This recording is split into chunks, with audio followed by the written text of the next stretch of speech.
Let's get on to the phone lines and speak to Director of Faculty of the Academic Affairs and Research at the Kofi Annan International Peacekeeping Training Center. That's Professor Kwesi Aning. Many thanks for your time, Prof. These disturbances associated with the registration exercise that we're witnessing, were they to be expected? Yes. There's certainly no surprise to the violence at all. And let me try to explain. You know, in all the cycles of elections that we've had in the Fourth Republic, the violence stops around the 10th of December. Probably, you know, moves on a little bit. But for this particular cycle, the violence has, has continued, and it has actually been escalating in terms of the narrative, the discourse, the abuses, the threats. And now it's being demonstrated in real physical sense. So I am not surprised at all. It's only going to get worse. But, Prof, is it surprising that in spite of the commitment by the two leading parties that they've signed, we're still experiencing pockets of violence with this exercise? Your voice is low. So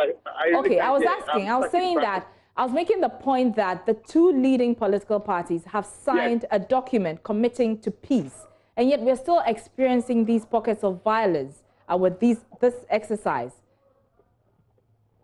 I mean, the document that they signed, there was no real seriousness to it. You know, they signed it, but they didn't really show commitment.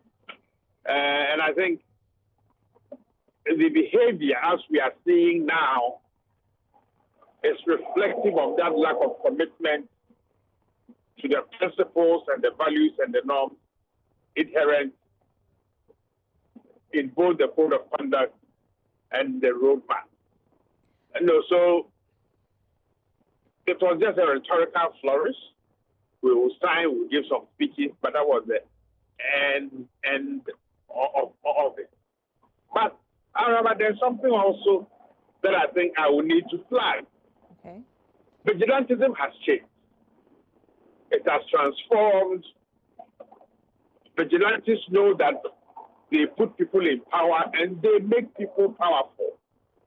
So they began to understand the functional and economic utility of violence.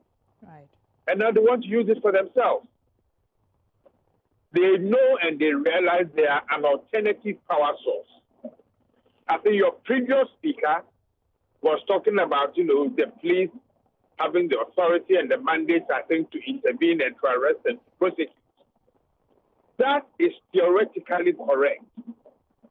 But in practical, operational sense, no, it just does not happen. And that is why vigilantes are emboldened, and there's a culture of impunity, and we see the violence that we are seeing now, which can only continue to escalate until the 7th of December. Prof, I need you to, shed more light on this issue that you're raising about, the act of vigilantism transforming, or vigilantes transforming. They've transformed from vigilantes to what exactly? Well, it's going to transform into organized militia. But it has transformed from serial killers, foot soldiers, and low-level and disorganized vigilantism, where those who were recruiting, funding, training, arming, could just use them and discard them. Now, there have been several instances in the last 3 years where vigilantes have struck a blow against the state. Now, in political theory, when you strike a blow against the state, it is not the police force that fights you. It is the armed forces. In Ghana, we cushion vigilantes against using the army to crush them because they are politically protected. Okay? Right. Now, we've also seen very interesting developments in the transformation process where vigilantes, as I've said, have attacked judges, have thrown out people who have been appointed by His Excellency the President, okay, have faced off with the police. The only institution in Ghana that vigilantes are afraid of and who can be crushed is the Ghana Armed Force. So the real question is, why is the army not being authorized to go in there and wipe this canker out? Okay? So by not ordering the army to crush vigilantes.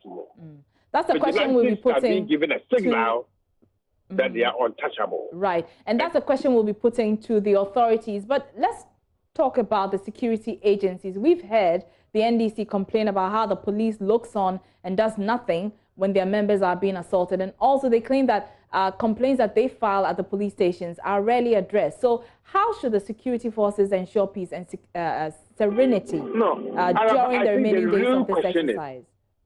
How much do the political class understand how the security services work and how security services must be treated and reacted to? How much do the political class understand issues of oversight? Let me give you a very typical example that undermines the NDC argument. When His Excellency the President was candidate Akufo-Addo, okay, if you remember the incident that happened in front of his house, and the police service claimed that they did not see it. Okay? Right. Candidate Akufo-Addo didn't have anywhere to go and complain to. Okay, so the political class itself has a responsibility and a duty to allow the security services to perform according to the professional tenets of their business. Now, when you meddle, you undermine your own security services, you threaten them, you throw away the hierarchy, the promotion infrastructure. What you do is that you create a political culture that determines their professional behavior,